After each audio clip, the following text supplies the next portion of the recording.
Hello மக்களே, இது உங்கள் யாஷ். என்ன பாஸ், அரசியல்ல எதுவுமே நிரந்தரமில்லைன்னு சும்மாவா சொன்னாங்க?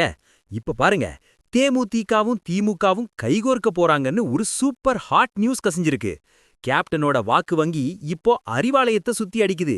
இதோ அந்த 7 ஜொலிக்கும் பதற வைக்கும் தகவல்கள். 1.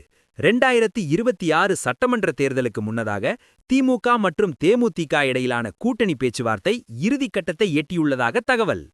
2. மார்ச் 16இல் நடைபெற உள்ள ராஜ்யசபா தேர்தலில் தேமுதிகவுக்கு ஒரு எம்பி சீட் கொடுத்து தன் பக்கம் இழுக்க திமுக திட்டமிட்டுள்ளது. 3. வட மாவட்டங்களில் தேமுதிகவுக்கு இருக்கும் அந்த சாலிட் வாக்கு வங்கியை அறுவடை செய்வதன் மூலம் 2026இல் கோட்டையை தக்கவைக்க ஸ்டாலின் போட்ட மாஸ்டர் பிளான் இது. 4. எதிர்க்கட்சிகள் எல்லாம் விஜயை நோக்கி போய்க் கொண்டிருக்கும் வேளையில் தேமுதிகவை இழுப்பதன் மூலம் எதிர்க்கட்சி வாக்குகளை சிதறவிடாமல் தடுக்க திமுக நினைக்கிறது. 5. மறைந்த கேப்டன் விஜயகாந்த் மீதான மக்களின் சென்டிமெண்ட் ஈர்ப்பு இப்போதும் ஒரு பெரிய பிளஸ் பாயிண்டாக திமுகவுக்கு அமையும் என எதிர்பார்க்கப்படுகிறது. 6. திமுக கூட்டணி வேண்டாம் என பல இடங்களில் போஸ்டர்கள் ஒட்டப்படும் நிலையில் பிரேமலதாவின் இந்த முடிவு கூட்டணி கணக்குகளையே மாற்றி போட்டுள்ளது. 7. எது எப்படியோ திமுக தேமுதிக கூட்டணி அமைந்தால் அது மற்ற கட்சிகளின் பேர பலமையை மொத்தமாக குறைத்துவிடும். பாஸ், ஒரு பக்கம் கூட்டணி கணக்குகள் ஜொலிச்சாலும் கிரவுண்ட் நிலவரம் என்னவோ கொஞ்சம் கசப்பாதான் இருக்கு. சுமார் 30% பொதுமக்கள் திமுக அரசு மீது அதிருப்தியில் இருப்பதாக தகவல்கள் வருகின்றன. குடிமை பிரச்சனைகள், வீட்டு வரி, மின்சார கட்டணம் உயர்வுன்னு மக்கள் கஷ்டப்படுறப்போ எலெக்ஷன் கணக்க மட்டும் பார்க்கறது சரியான்னு 30% மக்கள் கொந்தளிக்கிறாங்க. சட்டம் ஒழுங்கு, மாநிலத்துல போதைப் பொருள் புழக்கம் அதிகரிச்சிருக்கிறதா வரும் செய்திகள் நடுத்தர வர்க்க குடும்பங்கள் மத்தியில திமுக மேல ஒரு பெரிய பயத்தையும் அதிருப்தியையும் ஏற்படுத்தியிருக்கு.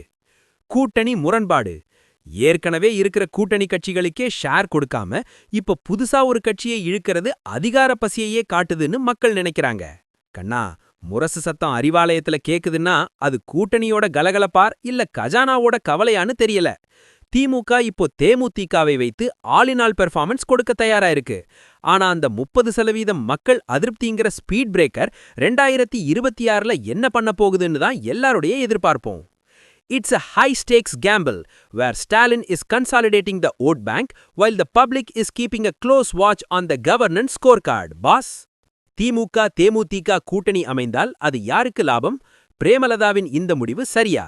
கமெண்ட் பண்ணுங்க. எல்லா எக்ஸ்க்ளூசிவ் 2026 தேர்தல் மற்றும் கூட்டணி அப்டேட்ஸுக்கும் ஸ்டே டியூன்ட் வித் பிராண்டி செய்திகள். Stay tuned. உண்மைய லவுடா சொல்லுவோம், குயிக்கா சொல்லுவோம். This is Yash signing off. Keep watching. Bye bye.